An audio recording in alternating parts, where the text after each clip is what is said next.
You chase respect like a beggar, advertising need. Power only hunts those who stop pleading, cut dependence, and let fear orbit them instead. Respect is a tax on the weak. Respect is not a moral reward. That is the first lie you swallowed. You were taught that effort earns it, kindness attracts it, consistency secures it. That belief didn't civilize you, it domesticated you. In every hierarchy that has ever existed, respect moved toward force, not virtue, toward leverage, not labor, toward men who could withdraw, not men who tried harder. When you chase respect, you reveal something fatal. You need it. Need is weakness made visible. It is a tax you pay for wanting to be seen as valuable instead of being unavoidable. Power never respects need. Power exploits it. The world is not confused about this. It only pretends to be. Social language praises humility, cooperation, loyalty, but behavior follows dominance, scarcity, and threat. Watch actions, not speeches. Respect is given upward, never sideways, never downward. The moment you pursue it, you signal that you are below the threshold where it naturally flows. You were told respect is mutual. That is another lie. Respect is asymmetric. One side grants it because the other side does not require permission. Kings were not respected because they were polite. Generals were not respected because they were agreeable. They were respected because their absence, displeasure, or attention had consequences. Here is the inversion that will disturb you. Goodness does not attract respect. Detachment does. Availability does not build value. Withdrawal does. Explaining yourself does not clarify strength. It confirms inferiority. Every time you seek validation, you teach people how to treat you. You show them your hunger. Hunger makes you predictable. Predictability makes you controllable. And controllable men are never respected, only used. Respect is not something you accumulate by behaving correctly. It is something others extend when your presence is optional and your exit is costly. That dynamic terrifies weak systems. That is why they teach you to chase instead of consolidate. Think like a strategist, not a moralist.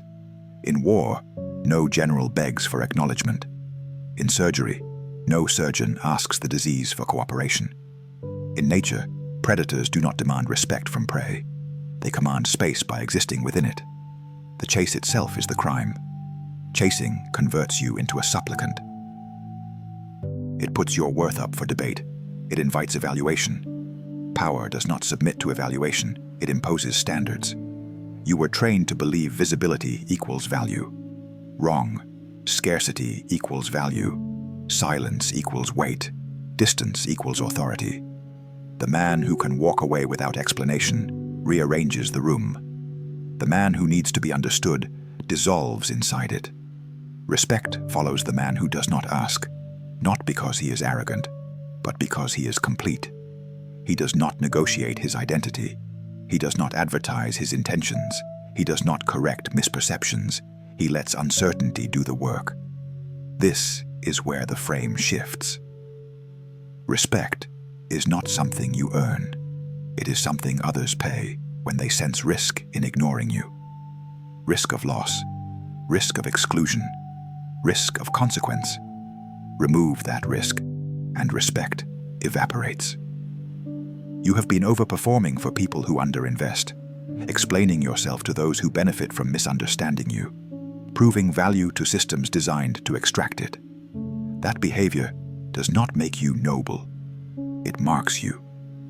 From this point forward, the question is not, how do I gain respect? That question is already weak.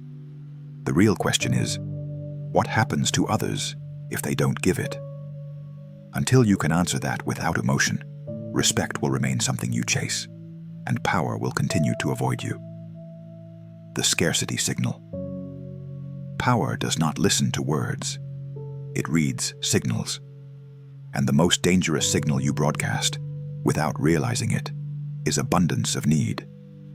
When you chase respect, approval, acknowledgement, You flood the environment with proof that you have too much availability and too little leverage. Scarcity is the language of power.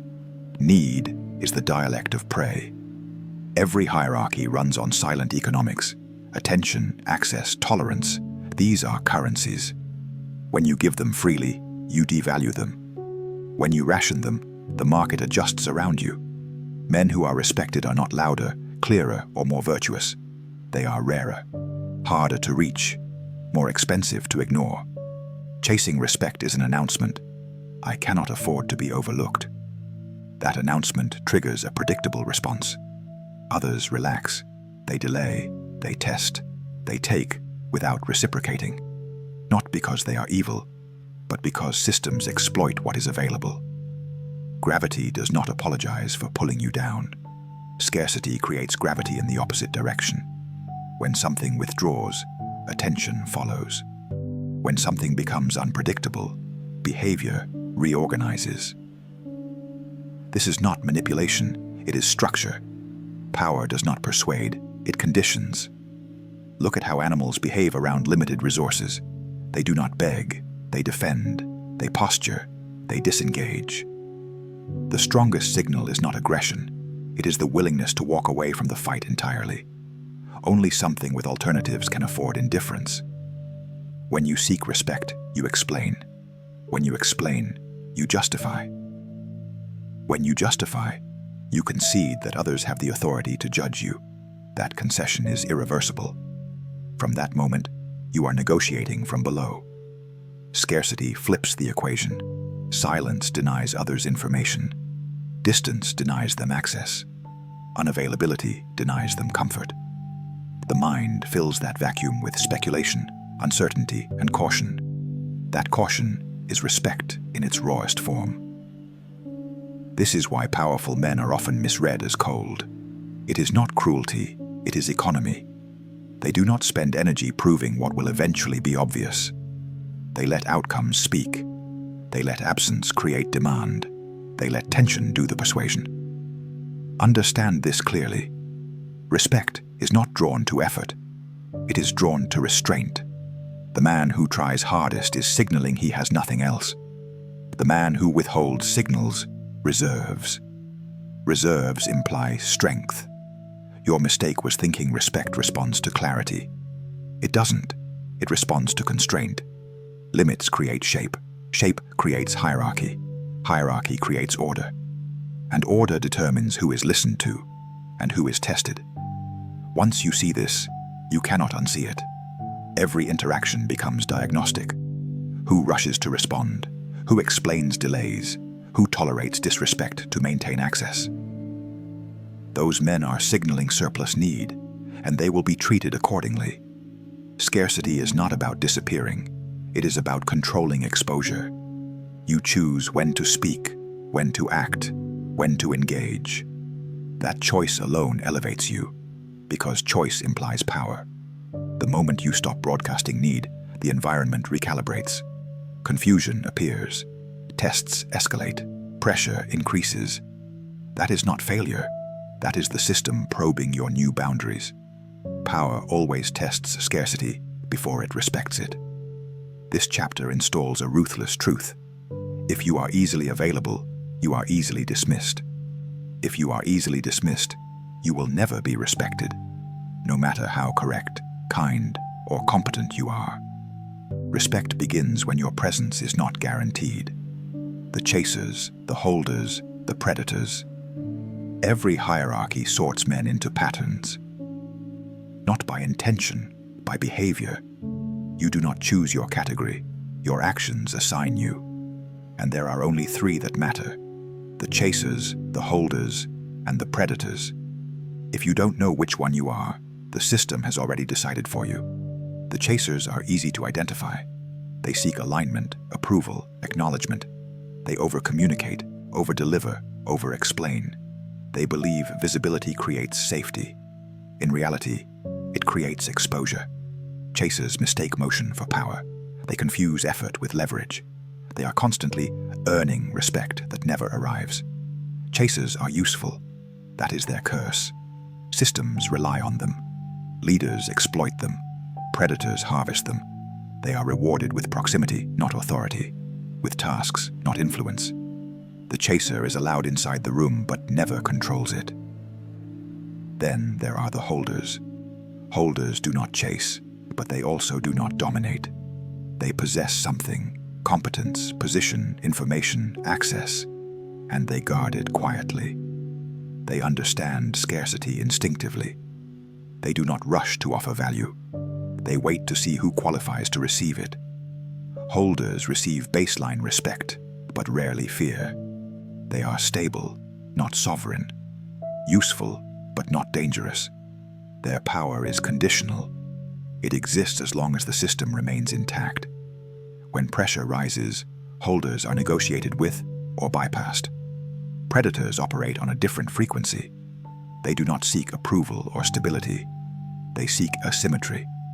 They identify who needs, who holds, and who can be replaced. Predators are not always violent or loud.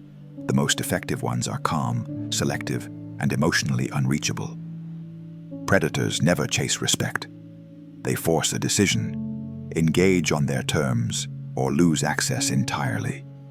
This is not cruelty, it is filtration. Predators reduce the field until only compliant or valuable actors remain. Here is the uncomfortable truth. Predators are respected even when they are disliked. Chasers are liked but never respected. Holders are tolerated. The hierarchy does not reward morality, it rewards control. Most men believe they are holders. They are not. If you explain yourself to avoid conflict, you are a chaser. If you stay accessible to preserve harmony, you are a chaser.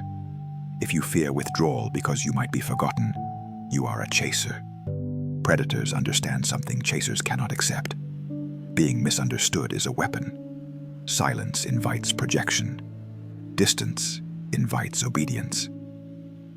Ambiguity forces others to move first, and movement reveals weakness. Watch how predators interact. They do not fill space. They do not rush to respond. They do not soften boundaries to appear reasonable. They allow others to overextend themselves.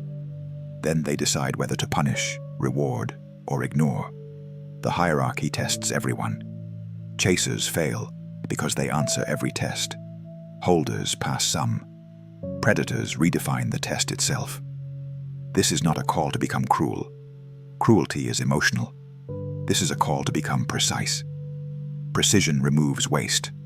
Precision removes noise. Precision removes you from the herd of men, competing for crumbs of acknowledgement. You cannot evolve if you cling to the identity of the chaser. That identity feeds on validation, and validation is the leash the system uses to guide you. By the end of this chapter, one thing should be clear. Respect flows toward those who can impose cost. Not necessarily physical cost, but psychological, strategic, existential cost. If your absence creates nothing, your presence means nothing. When power withdraws its gaze, most men believe power is loud, commanding, aggressive, confrontational. That belief keeps them safe, compliant, and permanently beneath it. Real power does not advance, it retreats. And in that retreat, it rearranges the behavior of everyone left behind. History makes this clear. Empires did not fear enemies who shouted at the gates. They feared generals who disappeared, regrouped, and returned at a time of their choosing. Courts did not fear men who pleaded their case. They feared men who stopped attending, and whose absence created instability. Power's most destabilizing move is not attack. It is indifference. When power withdraws its gaze, uncertainty fills the vacuum. Humans cannot tolerate uncertainty. We probe it, we test it, we overreact to it. This is why silence is heavier than speech. Silence forces others to imagine consequences instead of negotiating them away. Look at how social animals behave when the alpha disengages. The group fractures. Subordinates compete. Anxiety spreads. Order decays. The alpha does not need to assert dominance. The system asserts it on his behalf. Men who chase respect never allow this dynamic to form. They rush to clarify. They rush to reassure. They rush to remain relevant. In doing so, they neutralize their own leverage. They stabilize systems that would otherwise bend around their absence. Withdrawal is not avoidance. It is strategic starvation. You deny the system what it has come to expect: your availability, your emotional labor, your predictable compliance. This deprivation reveals who was consuming you and who was respecting you. Power has always understood this. Kings ruled through distance, gods ruled through silence. Even in modern structures, the most powerful figures are the least accessible. Not because they are busy, but because access itself is a bargaining chip. Human nature has not evolved past this. Respect intensifies when access is conditional, when attention must be earned, when engagement is not guaranteed. This creates behavioral discipline in others without you issuing a single command. The threat deepens here. If you do not control your withdrawal, others will weaponize it against you. They will exclude you first. They will make your absence irrelevant. They will replace you. Power is not sentimental. Vacuums are filled. This is why withdrawal must be deliberate, not reactive. Emotional withdrawal reads as weakness. Strategic withdrawal reads as authority. One is avoidance. The other is dominance disguised as restraint. Consider every time you felt disrespected. The instinct was to explain, correct, confront, or overperform. Each response increased exposure. Each one trained others to disrespect you again, because there was no cost. Power introduces cost by removing certainty. Will you respond? Will you tolerate this? Will you stay? That question alone forces recalibration. History favors those who could disappear without vanishing, who could retreat without losing relevance, who could withhold without becoming irrelevant. That is the skill most men never develop and pay for with lifelong dependency on validation. This chapter is not theoretical. It is diagnostic. If your silence causes nothing to change, you have no power yet. If your absence creates tension, questions, or realignment, you are approaching it. Power does not need to be seen to be felt. It only needs to be missed. Strategic withdrawal and leverage creation. Withdrawal without leverage is just disappearance. That is where most men fail. They step back emotionally, socially, professionally, and assume silence alone will command respect. It won't. Power does not reward absence. It rewards replaceability risk. The objective is not to be gone. The objective is to become costly to ignore. Leverage is anything that alters another person's outcome if you disengage. Skills, access, information, stability, chaos, choice. You must control at least one variable that the system depends on, but cannot easily substitute. Without that, withdrawal only confirms irrelevance. This is why chasing felt necessary before. You had no leverage, only effort. Effort is infinite. Anyone can give more. Leverage is finite. That is what makes it respected. Strategic withdrawal begins with rationing, not retreat. You reduce availability before you remove it. You delay responses. You stop volunteering solutions. You let problems surface without rushing to solve them. This creates friction, and friction reveals dependency. Watch carefully who reacts, who pressures, who becomes impatient. That is where your leverage already exists, but has been undervalued. Next comes optionality. Power never depends on a single channel. If one relationship, role, or structure can collapse you, you are owned. Optionality breaks ownership. It allows you to disengage without panic. Calm withdrawal is a threat because it signals alternatives. You do not announce this shift. Announcements are for the insecure. You change behavior and let others discover it too late. Confusion precedes respect. Resistance precedes recalibration. Leverage also requires controlled unpredictability. Predictable men are safe to exploit. Unpredictable men force caution. This does not mean chaos, it means variance. Sometimes you engage, sometimes you don't. Sometimes you say no without explanation. Sometimes you let silence answer. Each unexplained boundary trains others to negotiate with reality instead of with you. Here is the surgical principle. Never withdraw from a position you do not control. First, create dependency. Then reduce supply. Then observe behavior.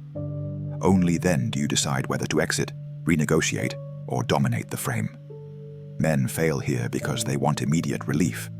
They want to be respected now. Power is patient. It compounds. Every moment you tolerate low-level disrespect for access, you reset the clock to zero. This is not about becoming distant everywhere. It is about becoming selective somewhere that matters. One axis of leverage is enough to tilt an entire hierarchy if it is applied precisely. You will feel discomfort. That is the cost of sovereignty. The system will test you. Subtle insults, ignored messages, passive aggression. These are probes. Responding emotionally fails the test. Holding position passes it. The final piece is consequence. Withdrawal without consequence is noise. Consequence does not need to be dramatic. It only needs to be consistent. Access removed, effort reduced, energy redirected. No explanation. This chapter installs behavior, not belief. You stop chasing not by deciding, but by replacing pursuit with structure. Structure is what power recognizes. Without leverage, withdrawal is escape. With leverage, withdrawal is domination. Kill the old identity. You cannot carry power into a life still organized around approval. That identity contaminates everything. It leaks into tone, timing, posture, and decision-making. As long as a part of you wants to be liked, understood, or affirmed, power will keep its distance. This chapter is where that part dies. Identity is not who you think you are. It is the pattern others can reliably predict. The old identity, the one that chased respect, was built around responsiveness. You replied quickly. You explained yourself. You stayed reasonable. That identity was convenient, and convenience is the opposite of sovereignty. Power requires an identity others must adapt to, not consume. Identity death is not dramatic. It is surgical.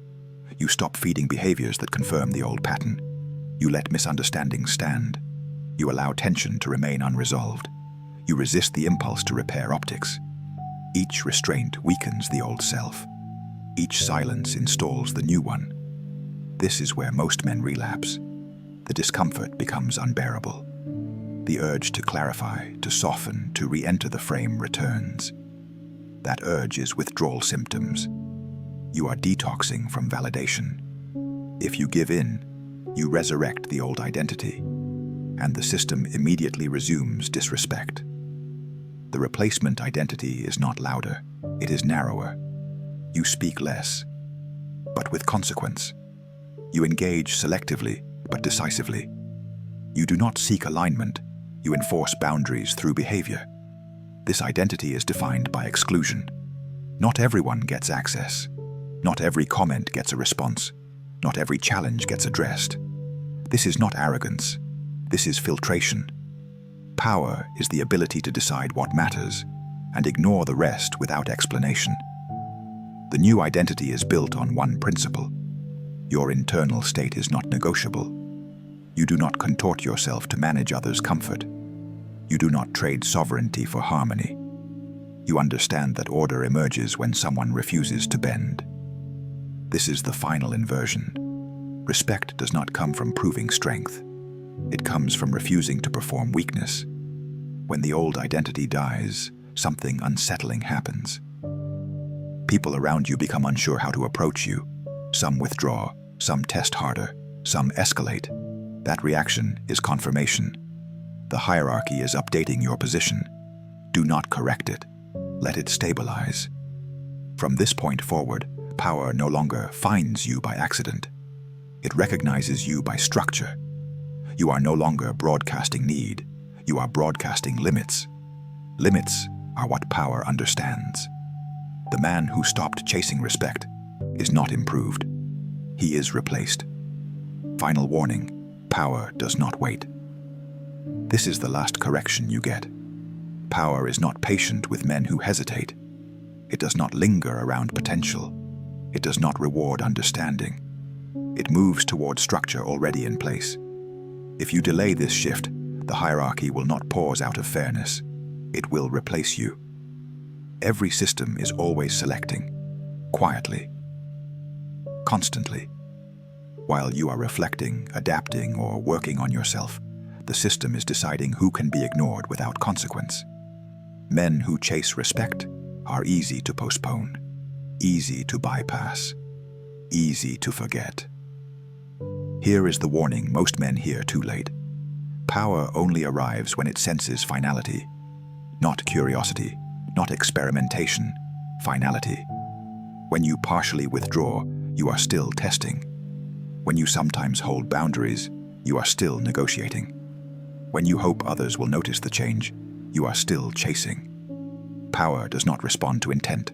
It responds to irreversibility. The moment that matters is when people realize you are no longer available to return to your old role, that you will not explain yourself back into compliance, that your silence is not temporary, that access is gone and staying gone.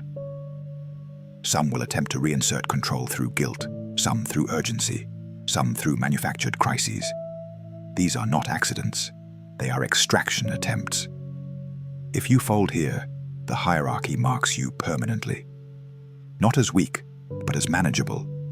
And manageable men are never feared, never deferred to, never respected. They are scheduled. This is where selection hardens. Power does not invite you. It watches whether you collapse under pressure or hold shape, whether your withdrawal is real or emotional, whether your identity is actually changed or is still waiting for permission. There is no dramatic payoff, no applause, no recognition ceremony. Power's confirmation is subtle. People stop testing you. Decisions start happening around your absence. Your presence begins to alter behavior without effort. If that never happens, the verdict is simple. You never completed the transition. This chapter exists because without it, men lie to themselves. They consume insight and return to safety. They intellectualize sovereignty while continuing to beg for relevance. This is the line. Either you stop chasing permanently, or you accept your place as useful infrastructure for men who already have power. There is no third position. The system is watching what you do next.